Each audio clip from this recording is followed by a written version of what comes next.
Ayan, Elena. Okay na. Pwede na tayo magpatuloy. Salamat sa'yo, Bagwis. Galing mo talaga. Natatanaw ko na yung bahay natin, Bagwis. Malapit na tayo. Oo, Elena. Malapit na tayo. Ang haba na ng nilakbay natin. Makarating lang. Matutuwa talaga si tatay nito pag nakita niya tong mga ginto. Hindi pa ata ako nakita ni tatay. Nestor na lumaki na. Hindi pa nga, Bagwis. Baka lalo yung magugulat. Huwag naman sobrang gulat. Baka himatayin si tatay Nestor. Tay, ba't mo naman kasi ninakawan si Don Pakundo? Ayan, kulong ka tuloy ng wala sa oras. Maatin lang, pre. Magkano ba ibibigay ni Don Pakundo kay Commander? Sana naman malaki-laki para naman makapaldo naman tayo. Rinig ko nasa 100,000 ata yung binigay ni Don Pakundo, pre. Ayos yan. Para naman tag 20k yung paghahatian natin. Mga sir, ba't naman po ako ang kinulong nyo dito? Hindi naman po ako masamang tao. Hindi pa po ako lumabag sa batas. Wala tayong magagawa sa panahon ngayon. Yung may pera ang nagdidikta ng batas kung sino ang masama at kung sino ang hindi. Ano na, Nestor? Masaya bang nakakulong dyan? Ano bang nagawa kong kasalanan sa'yo, Don Pakundo?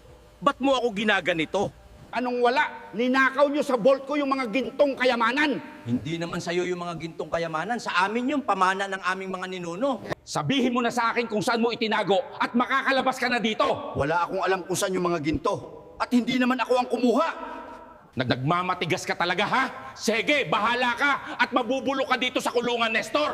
Maawa naman kayo sa akin, Don Pakundo. Nasaan kaya si tatay? Hindi ko ata nakikita dito sa bahay mo. Baka may pinuntahan lang sa bayan, kaya wala dito sa bahay. Siguro nga, Bagwis. Baka may binili lang yun sa merkado na kung ano eh. Antayin na lang natin dito si Tatay Nestor Elena na bumalik ng bahay. Iha, Elena, hinahanap mo ba yung tatay mo? May nagpunta ditong mga pulis at kinuha siya. Ano po, Nanay Loring? Kinuha si tatay ng mga pulis. Oo, Iha. Parang si Don Pakundo yung nagdala ng mga pulis dito. Kawawa naman si tatay. Napakasama talaga nitong si Don Pakundo.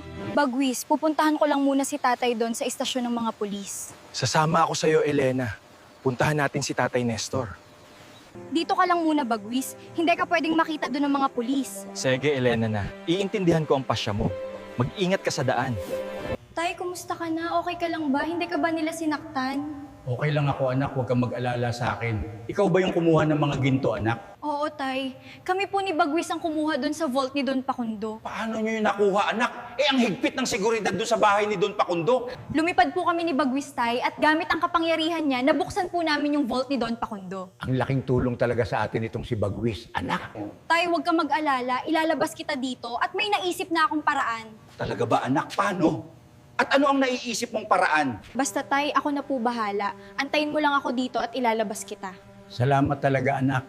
At mag-ingat ka parati sa mga ginagawa mo. Sir, magkano po ba kung papiyansahan ko yung tatay ko para makalabas na po siya na? Malaki-laki yung magiging piyansa ng tatay mo, Iha. Baka hindi mo kaya. Sapat na po ba yung 2 gintong gold bar sa piyansa ni tatay? Talaga ba, Iha? Magbibigay ka ng 2 gintong gold bar para sa piyansa ng tatay mo? Opo, sir. Magbibigay po ako ng 2 gintong gold bar para makalabas lang po ang tatay ko. Sige, Iha. Dalhin mo dito at agad-agad i-release namin yung tatay mo. Ano ang gagawin mo dyan sa 2 gold bar ba't hawak-hawak mo? Ito yung gagamitin kong pantubos kay tatay para siya ay makalaya sa kulungan. Sige, ihahatid na lang kita doon para mapadali ka at hindi ako papasok.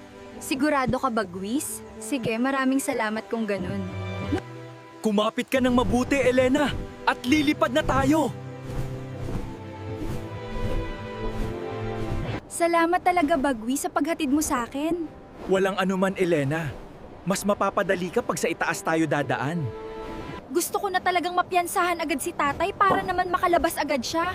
Kawawa naman si Tatay Nestor at ikinulong na walang kasalanan.